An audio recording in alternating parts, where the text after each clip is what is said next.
رسوله الکریم۔ جمعیت علماء اسلام پاکستان کی مرکزی مجلس شورا کا اجلاس یہاں اسلام آباد میں 23 اور 24 مئی کو منعقد ہوا۔ اس 2 روزہ اجلاس میں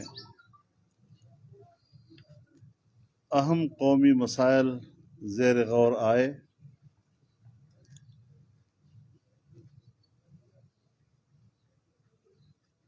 جمعیت علماء اسلام متحرک کیا جائے گا۔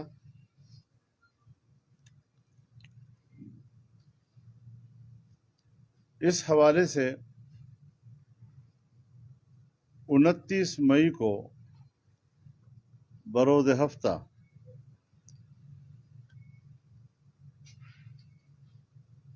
پی ڈی ایم کا سربراہی اجلاس بلا لیا گیا ہے۔ جمعیت علماء اسلام اس اجلاس میں اپنی تجاویز دے گی اور تمام جماعتوں کے مشاورت کے ساتھ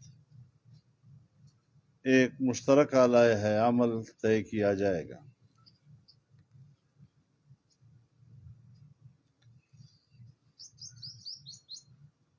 مرکزی مجلس شورا نے اپنے اس موقف کو ایک بار پھر دہرایا کہ موجودہ حکومت دھاندلی کی پیداوار، عوام پر مسلط کی گئی ایک ناجائز حکومت ہے جسے کسی صورت میں بھی قبول نہیں کیا جا سکتا۔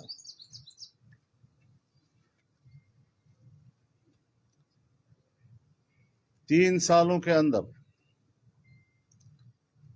اس حکومت نے ملک کو معاشی لحاظ سے دیوالیہ کر دیا ہے اور غریب عوام پر مہنگائی کا پہاڑ گرا کر ان کی کمر توڑ دی ہے۔ اس وقت پاکستان کی معیشت جمود کا شکار ہے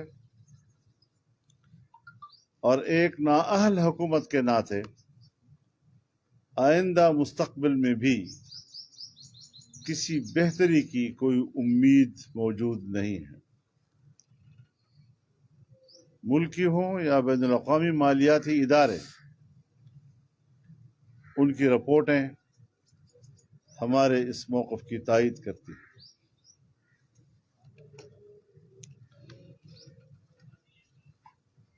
اس حکومت نے باقاعدہ ایک سوچی سمجھی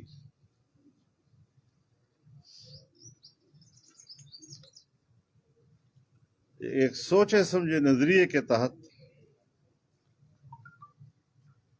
مغرب کی ننگی تہذیب کو فروغ دے کر ہمارے معاشرے کے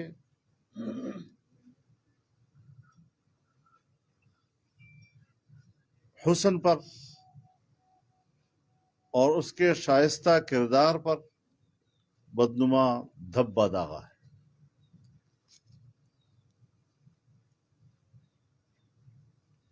جمعیت علماء اسلام کی مرکزی مجلس شورا کی نظر میں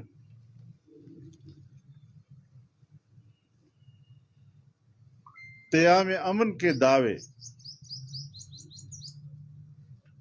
ہوا میں تحلیل ہو گئے۔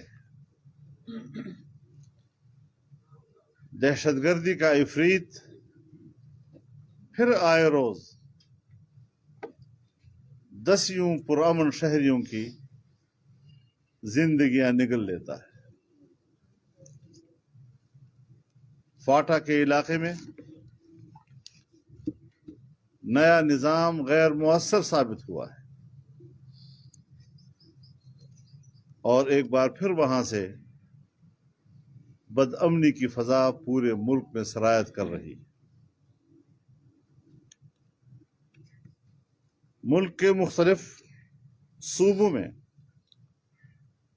قبیلوں کے درمیان قتل مقاتلوں اور مسلح لڑائیوں نے عام آدمی کا اطمینان چھین لیا ہے، اور حکومت اس صورتحال کو قابو میں لانے اور عوام کو پرامن اور پرسکون زندگی کا حق دلانے میں بے بس نظر آ رہی ہے۔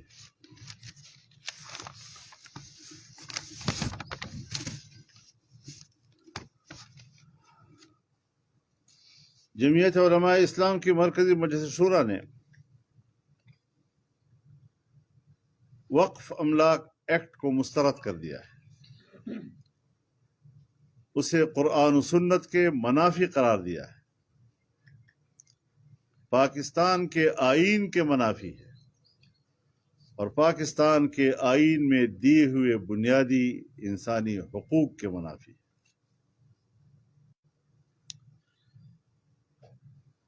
مطالبہ کیا ہے کہ اس قانون کو واپس لے کر اس کی شرعی، آئینی اور بنیادی انسانی حقوق کی حیثیت کے تعین کے لیے اسے اسلامی نظریاتی کونسل میں بھیج دیا جائے۔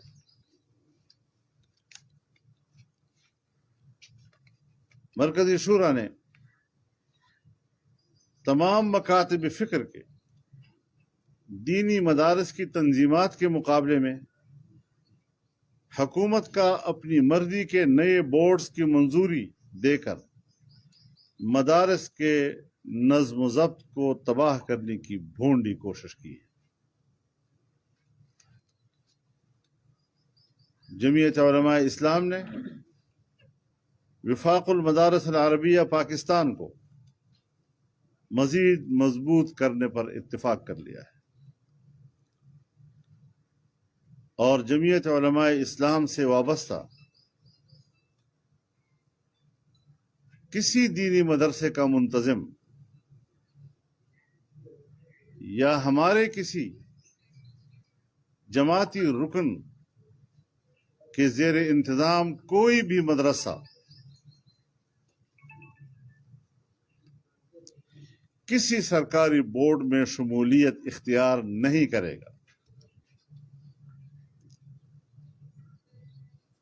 ہم سمجھتے ہیں کہ یہ تمام اقدامات مدارس کو کمزور کرنے اور ملک میں ان کے دینی اور سماجی علوم کے تحفظ و بقا کے لیے کردار کو ختم کرنے کے لیے عالمی قوتوں کے ایجنڈے کی تکمیل کے لیے کیے گئے ہیں، لیکن ہمارا عزم ہے کہ اسٹیبلشمنٹ کی پشت پناہی میں بنائے گئے یہ بورڈز اسی طرح غیر مؤثر کر دیے جائیں گے جس طرح جنرل مشرف کے ماڈل مدرسہ بورڈ کے منصوبے کو ہم نے ناکام بنایا انشاءاللہ العزیز۔ اس مقصد کے لیے چاروں صوبوں اور ملک گیر سطح پر مدارس کنونشنز بلائے جائیں گے، اور اس حوالے سے ہم نے اپیل کی ہے وفاق المدارس العربیہ سے کہ وہ چاروں صوبوں میں مدارس کنونشن بلانے کا اہتمام کریں۔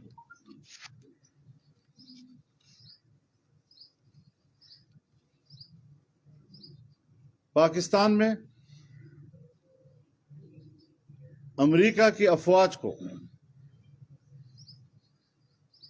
ایئر بیسز مہیا کرنے کی خبروں پر گہری تشویش کا اظہار کیا گیا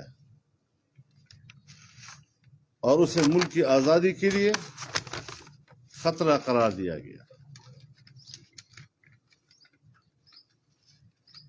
اس طرح کا فیصلہ 2001 میں بھی کیا گیا تھا۔ پاکستانی اڈے اور فضائیں امریکہ کے سپرد کیے گئے تھے تاکہ وہ اپنی فوجی قوت کو پاکستان کی سرزمین سے افغانستان میں تحریک طالبان افغانستان کے خلاف استعمال کر سکے۔ افغانستان کے کسی داخلی معاملے میں اگر پاکستان کی سرزمین اس کے خلاف استعمال ہوتی ہے تو یہ پاکستان کو بغیر کسی قیمت کے جنگ میں دھکیلنے کی ایک انتہائی شرمناک پالیسی ہوا کرتی ہے۔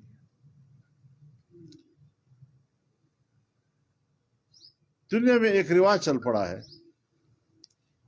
جسے آپ لوگ ایک اوپن سیکرٹ کہتے ہیں کہ اپنے ایجنٹوں کو بعض دفعہ ان کی زبان پر مقبول نعرے لائے جاتے ہیں تاکہ وہ عوام میں قبولیت اختیار کر سکے۔ چنانچہ اس زمانے میں بھی ہم نے یہ کہا تھا کہ عمران خان جو امریکی اڈوں کی مخالفت کرتا ہے یا ڈرون حملوں کی مخالفت کرتا ہے یہ ڈرامہ ہے، یہ اس کی اصل فکر نہیں ہے۔ اس کو بھی ہم نے کہا تھا کہ وہ کسی کے ایجنڈے پہ کام کر رہا ہے، اور پھر اسی کو زینہ بنا کر آج اس کو جب اقتدار دیا گیا، ایک طرف افغانستان میں مسئلہ حل ہو رہا ہے، طالبان کی ایک شرط یہ ہے کہ تمام فوجیں نکل جائیں، اور جب دوحہ معاہدے میں یہ شرط منوا لی گئی ہے تو پھر افغانستان سے نکل کر پاکستان میں اڈے لے لینا، آپ بتائیں کہ یہ اس معاہدے کو کون سا رنگ دینے کی کوشش ہے؟ اور آج ہماری حکومت اس کی اجازت دے رہی ہے۔ کس طرح عمران خان کا اصل چہرہ اس حوالے سے ایک بار پھر بے نقاب ہو رہا ہے۔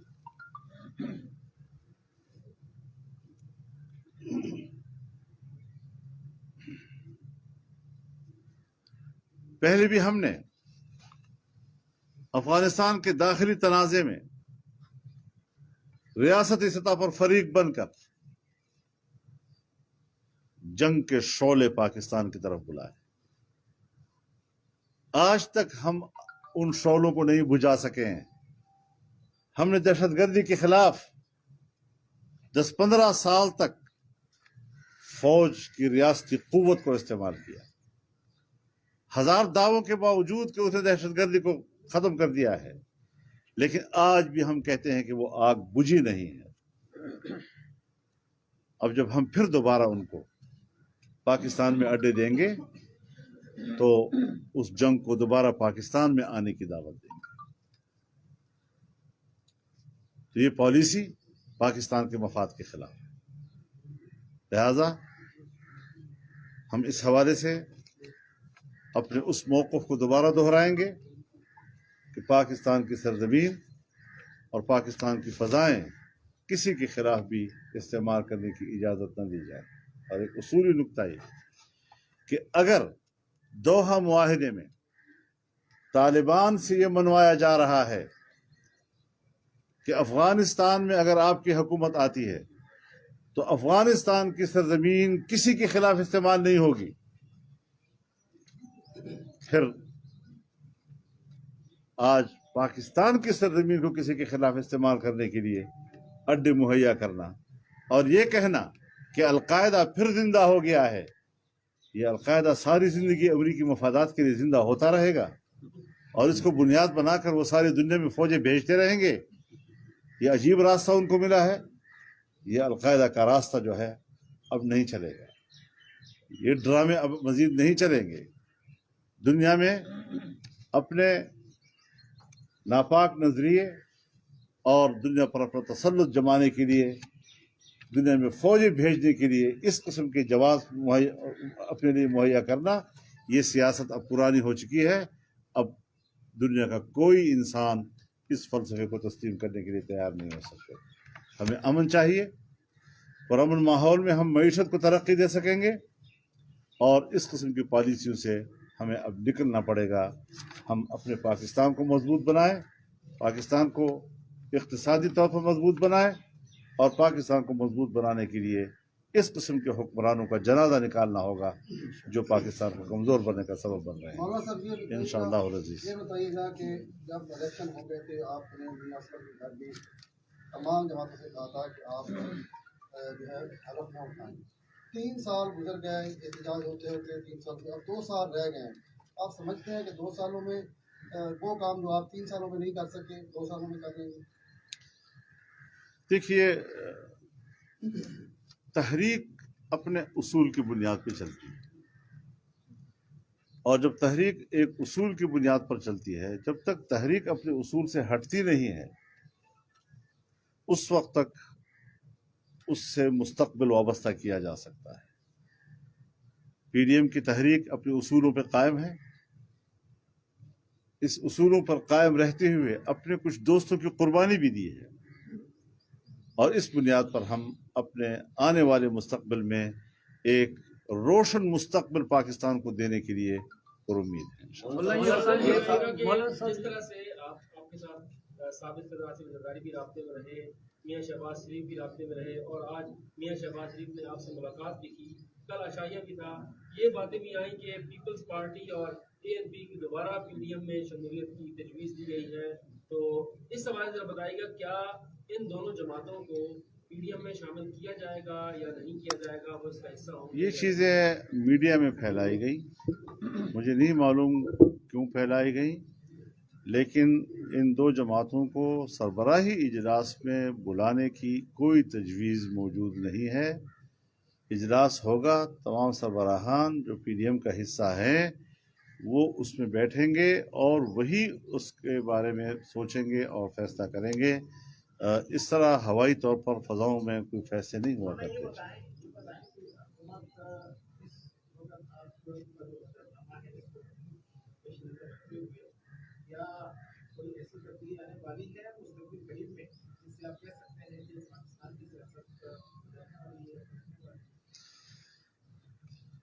جب ہم ایسی صورتحال کے بارے میں سوچیں گے، اور یہ جو آپ کا سوال ہے اس حوالے سے کوئی فضا ہمیں موجود نظر آئے گی تو اسٹریٹجی کے اوپر غور کیا جا سکتا ہے مقصد کے حصول کے لیے۔ مولانا صاحب، آج شہباز شریف صاحب نے آپ سے ملاقات کی ہے، شہباز شریف صاحب نے آپ سے ملاقات کی ہے، اس پہ انہوں نے اے این پی یا پیپلز پارٹی کی واپسی کے حوالے سے کوئی بات کی ہے، ہاں یا نہ میں؟ آج تو وہ بیمار کرسی کے لیے آئے تھے، اور یہ بات ہم نے طے کیا ہے کہ جو بھی ہوگا وہ ہم پی ڈی ایم کے اجلاس میں ہی طے کریں گے۔ اگر امریکن فوج پاکستان کی سرزمین استعمال کرتے ہیں تو جمعیت علماء اسلام کا رد عمل کیا ہوگا؟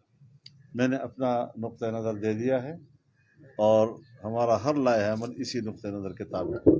مولانا صاحب، پی ڈی ایم پہ اب آگے شہباز شریف کا جو نیریٹو ہے، جو مقامتی ان کی پالیسی رہی ہے، ان کی سیاست کی، وہی اثر انداز نظر آئے کہ پی ڈی ایم میں نواز شریف کا یہ نیریٹو چلے گا؟ مفاہمت سے آپ کی مراد کیا ہے؟ شہباز صاحب، کیونکہ ان کے بارے میں لوگ کہتے ہیں کہ وہ اسٹیبلشمنٹ کے خلاف بہت اگریسو، جس طرح پی ڈی ایم یا نواز شریف رہے ہیں اس طرح نہیں ہوتے۔ دیکھیے، میں ایک بات واضح کر دوں، اسٹیبلشمنٹ سے مفاہمت یا اسٹیبلشمنٹ کے ساتھ مزاحمت میرے نزدیک یہ عنوان غلط ہے۔ ہم یہ ضرور چاہتے ہیں اور بڑے شدت کے ساتھ ہم اس موقف کی بات کرتے ہیں کہ ہر ایک کو اپنے آئینی دائرۂ کار کی طرف جانا ہوگا، لہذا آئین کے اندر فوج کا بھی اپنا ایک دائرۂ کار ہے۔ اگر ہم نے آئین کا حلف اٹھایا ہے تو انہوں نے بھی آئین کا حلف اٹھایا ہے۔ اگر ہم ملک کی سیاست میں اپنے کردار کے لیے ایک آئینی حلف کے پابند ہیں تو وہ ملک کی سیاست میں کوئی کردار ادا نہ کرنے کے آئینی حلف کے پابند ہیں۔ تو دونوں کا میدان بڑا واضح ہے، اس حوالے سے کوئی بات کسی کو بری نہیں لگنی چاہیے۔ ملک ملک ہے، ملک جب چلتا ہے تو سیاستدان اکیلے نہیں چلایا کرتا۔ ملک میں ہماری بیوروکریسی بھی ساتھ چلتی ہے، اسٹیبلشمنٹ بھی ساتھ چلتی ہے، مشاورت بھی رہتی ہے، ان کا انپٹ بھی لیا جاتا ہے، اور اس طریقے سے ملک کا نظام چل رہا ہوتا ہے۔ لہذا کسی کو ایسا جواب دے دینا کہ آپ تو پاکستان میں، وہ کہیں کہ سیاستدان پاکستان کا حصہ نہیں اور ہم کہیں کہ اسٹیبلشمنٹ پاکستان کا حصہ نہیں، یہ انتہا پسندی ہے، اس کو نہیں ہونا چاہیے۔ لانگ مارچ کا آپشن برقرار ہے یا اس سے دستبردار ہو گئے؟ نہیں، برقرار ایک قریبی ایسا رابطہ کہ جس میں ہم مشاورت ہو گئے ہیں، کہیں ان کا کوئی درپردہ کو رابطے اسٹیبلشمنٹ سے ہو رہے ہیں کہ معاملہ صلح کا بیان بھی دیا ہوا ہے؟ میرے خیال میں یہ چیزیں کچھ سیاستدانوں پر چھوڑ دیں، وہ ان کا میدان ہے، الیکشن انہوں نے لڑنا ہے، آئندہ حکومت کے بارے میں انہوں نے سوچنا ہے، اور اس کے لیے انہوں نے اپنے رویوں کا تعین کرنا ہے، اپنی حکمت عملی کا تعین کرنا ہے۔ اب مشکل یہ ہے کہ ہم سے تو ساری چیزیں آپ لوگ زبردستی بنواتے ہیں، زبردستی نہ بنوایا کریں۔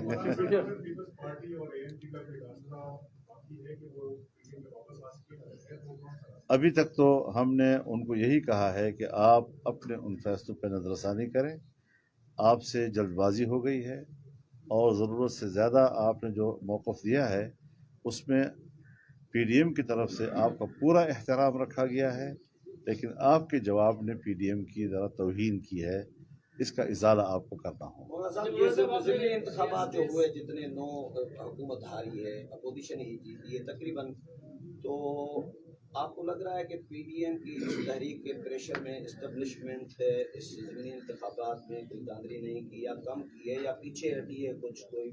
اشارات دیے ہیں اور یہ پتہ چلا ہے کہ اس الیکشن میں کتنی مداخلت تھی اور جب مداخلت نہیں ہوتی پھر نتائج کیا ہوتے ہیں، تو دونوں کا اندازہ بھی پبلک کو چل گیا ہے کہ جب یہ مداخلت کرتے ہیں تو پھر کیا نتیجہ ہوتا ہے، جب نہیں کرتے تو پھر کیا نتیجہ ہوتا ہے، یہ بھی بات سامنے آ گئی۔ یہ بتا دیجیے گا کہ آج پیپلز پارٹی نے اپنا موقف دیا ہے، رد عمل دیا ہے شاہد خاقان عباسی اور مریم نواز کے بیان پر کہ پیپلز پارٹی اپنے موقف پر آج بھی قائم ہے، ڈٹی ہوئی ہے۔ پی ڈی ایم کو انہوں نے غیر پارلیمانی اور سیاسی اپنے ایجنڈے کا کہا دیا، ذاتی ایجنڈے کا، اس پر کیا کہیں گے؟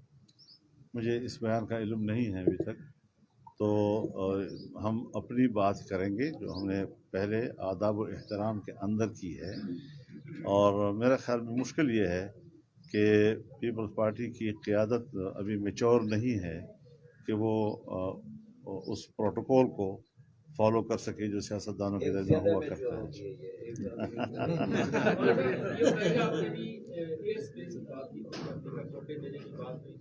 2001 کے معاہدے کا حوالہ دیا جاتا ہے اور کم دفتر خارجہ کی طرف سے یہ کہا گیا کہ یہ معاہدہ 2001 میں ہوا، ہم نے نہ کوئی نیا معاہدہ کیا۔ اس وقت بھی جھک ماری تھی، اب بھی جھک ماریں گے، اس وقت بھی جھک ماری تھی۔ کہنے کا بات ہے کہ دیکھیں پاکستانی قوم کے خواہشات کے خلاف معاہدے کرتے ہو، تم ہوتے کون؟ جنرل مشرف ایک ڈکٹیٹر تھا، اس ڈکٹیٹر کو کیا حاصل ہے کہ وہ پاکستان کے سودے کرے اور پھر لوگوں کو گرفتار کر کے امریکہ کے حوالے کرے اور کہے میں نے اس کے بدلے میں ڈالر لیے ہیں۔ ان پالیسیوں کو ہم فالو کریں جہاں پر آپ ایک ڈپلومیٹ کو پکڑ کر اس کی جسمانی طور پر پھینک دیں امریکیوں کے سامنے اور وہ ان کے جسم کے اوپر بیٹھ جائیں۔ ان اخلاقیات کے ساتھ ہم نے وہ سیاست کی تھی اور اس کو ہم فالو کریں گے۔ لعنت ہو ایسی سیاست پر جو ہم نے 2001 میں کی اور آج ہم اس کو دوبارہ فالو کرنے کی بات کر رہے ہیں۔ شرم آنی چاہیے ان لوگوں کو جو اس قسم کی بات کرتے ہیں۔ مولانا صاحب یہ حکومتی کشتی ڈاماڈول لگ رہی ہے، جہانگیر ترین گروپ، یہ بجٹ حکومت نکال پائے گی نہیں پائے گی، پنجاب حکومت، مرکزی حکومت، مطلب ظاہر ہے جتنے ممبران جہانگیر ترین کے پاس ہیں کہ وہ گرا سکتے ہیں، تو آپ کو لگ رہا ہے کہ بجٹ کے بعد یہ بجٹ حضرت میں اس لمبی بات میں نہیں جاتا، جو گروپ بنا ہے اس نے اپنا ایک پارلیمان لیڈر چن لیا ہے، پنجاب میں بھی اور وفاق میں بھی۔ اپنا لیڈر چننے کے بعد یہ خود بخود اس بات کا اعلان ہے کہ عمران خان اس کا پارلیمان لیڈر نہیں ہے، وہ اب لیڈر آف دی ہاؤس ان کی نظر میں نہیں ہے، تو اس کا معنی یہ ہے کہ اب وہ اکثریت کھو بیٹھا ہے۔ اس کو خود مستعفی ہو جانا چاہیے تھا اگر اس کے اندر کچھ بھی اخلاقیات کی رمق ہوتی، اور اس کو بجٹ پیش کرنے کا حق بھی حاصل نہیں ہے اس وقت۔ دیکھیے ہمارے ساتھ ایسے سوالات نہ کیا کریں، ہم بڑے جچے تلے لوگ ہیں اور بچپنا کی سیاست نہیں کرتے تھی۔